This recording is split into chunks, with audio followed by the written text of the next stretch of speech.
they walked into the shop, they've seen the helmet they want, they know that, yeah, it's absolutely up to par with safety and have all the testing.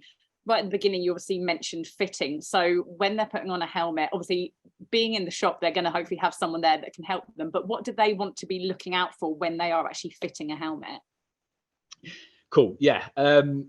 Again, this is a most important thing. And there's a couple of different ways of fitting a helmet. It's always difficult as well because a lot of people necessarily don't understand, first time people, often buy a helmet that's too big because sometimes they can be quite aggressive to actually get them on. They're quite tight at the cheek pads. So what I'm going to do is, first of all, talk about how a helmet should fit you on your face effectively. There's two places that a helmet really grips you. Okay, we have the cheeks here, and we have this part of your head here. This is the widest part of your head around here.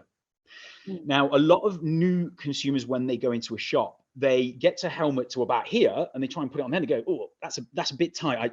I want one a little bit bigger. But that's actually this fitment here.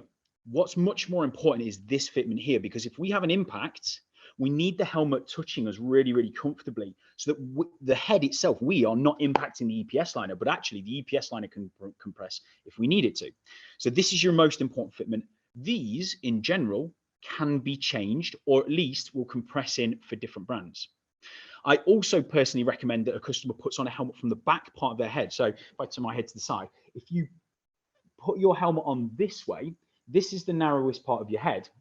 And as a result of that tight cheek pads thing, you can kind of get around and you can get a helmet to be fitted a little bit more comfortably. First thing you want to do when you actually get your head eventually into the helmet, you want to ask yourself, have you got any areas on the inside of the helmet that are giving you any discomfort? Okay. If you're putting it on straight away, you've got discomfort, like, it's probably not going to serve you. It's, for the life of your motorcycling. It's an immediate thing. And a lot of the time people will go, if it is an incorrectly fitted helmet, they'll go, oh, I've got a bit of a lump here. I've got a bit of a ridge here. I'm not really feeling this one. And that's fine. Okay. So if you've got any areas of kind of positive pressure on your head, or likewise, if you've got any negative pressure on your head, so you've got a bit of a void and you think, I can't really feel the helmet here. I can't feel here. Chances are it's not the right helmet for you. Okay. And that's because different head shapes effectively. So every manufacturer has an idea about the shape that an average head is that should fit into their helmet. And you may fit X, Y, Z brand better or worse than other brands. Also, you might within a single brand fit a different model differently. So it's really, really important to actually get these things on your head.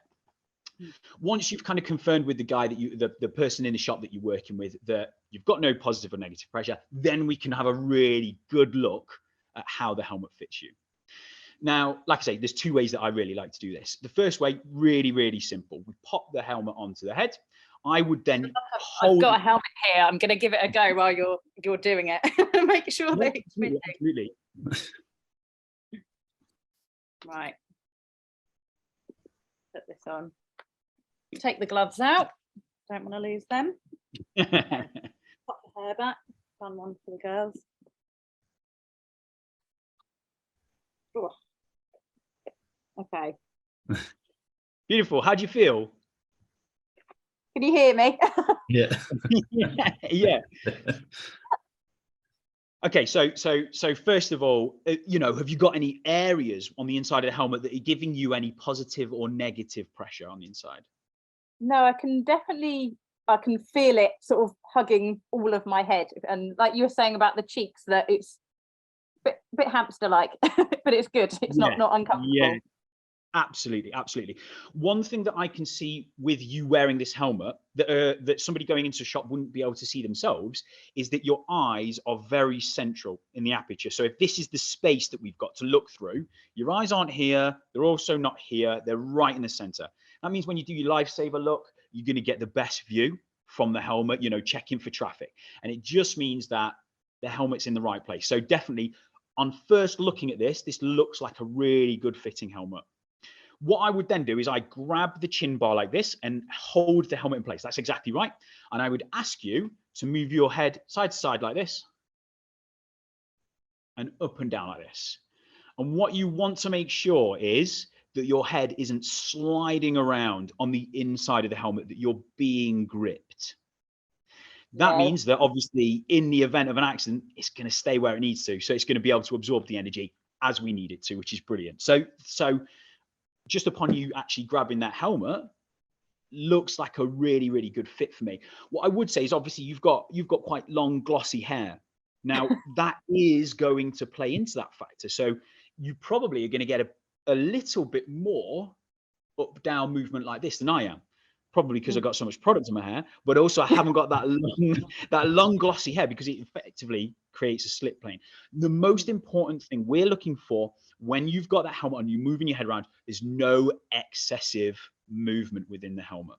One thing that some people like to do is when they push their helmet to the side here, they just like to make sure that they can't get any, fingers down the inside of the cheek pads, which again, that's, you don't want it so tight that it's going to make you uncomfortable, like I say. But if you can also slip your hand down on the inside when you're pushing your cheeks to one side like this, the chances are wearing that helmet for a few months, it's going to break in and it's going to offer you too much space, and you're going to be constantly moving around when you're riding your bike. And that's really not a very good thing at all. So just upon looking at this, I think this looks like a really good fitting helmet on you. Happy days. Perfect. Now get ready for the helmet hair. I'd ask you for your tips on that, but we'll save that for another video.